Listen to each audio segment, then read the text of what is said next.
Mä olen Tittarissanen, mä olen jo yli 50 ja Hämeenmaalla ollut vuodesta 1999.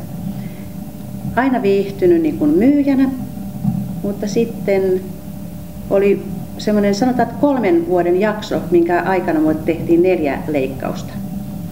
Ja sitten oli yksi pahin asia, minkä mä koin, oli se, että tosissaankin niin mun olkapää ei kestänyt enää. Ja mä olin pienessä yksikössä töissä, missä joudutaan tietysti tekemään kaikkea. Ja niin pienestä kuin se voikin olla kiinni, niin oli tupakkateline, missä tarvittiin sitten 2 kättä, että aukaset luukun ja nostat savuaskin hihnalle. Niin se oli siitä kiinni ja mun käsi ei enää noussut.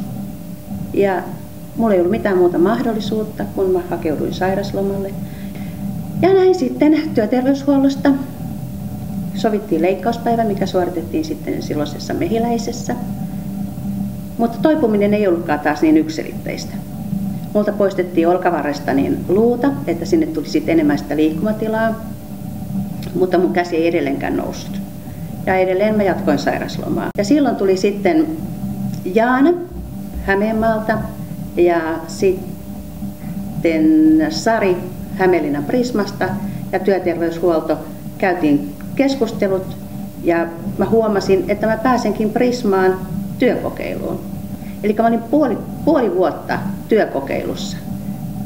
Ja sitten näiden kaikkien keskustelun jälkeen Prisman mun lähin esimieheni Sari sotti riskin ja palkkasi mut kokonaan töihin. Ja sen jälkeen mä olen työskennellyt Hämeenlinnan Prismassa. Mä olen ollut tosi tyytyväinen. Että jos ei Hämeenmaalla olisi tämmöisiä työkokeilumahdollisuuksia, niin kuinka moni notkuisi vaan kotona, että ei oikeasti pysty töihin. Että pystytään katsomaan myös sitä, että meillä on yksiköitä, isompia tai pienempiä, että jokaisen kunnon mukaan voidaan katsoa sitten tilannetta. Mä olen oikeasti todella tyytyväinen.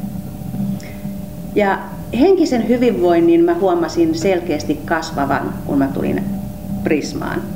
Täällä kaikki otti mut niin hyvin vastaan, kaikki ei edes välttämättä tiedäkään, että mä oon ollut jossain työkokeilussa, että mä olen ollut jotenkin niin kuin enemmän työkyvytön.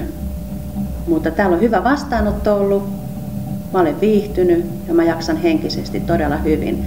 Elämä on myös ammatinvalintakysymys ja jokainen haluaa sen työn, mikä on sopiva. Ja mä tunnen ja olen aina tuntenut, että mä kuulun asiakaspalvelutyöhön.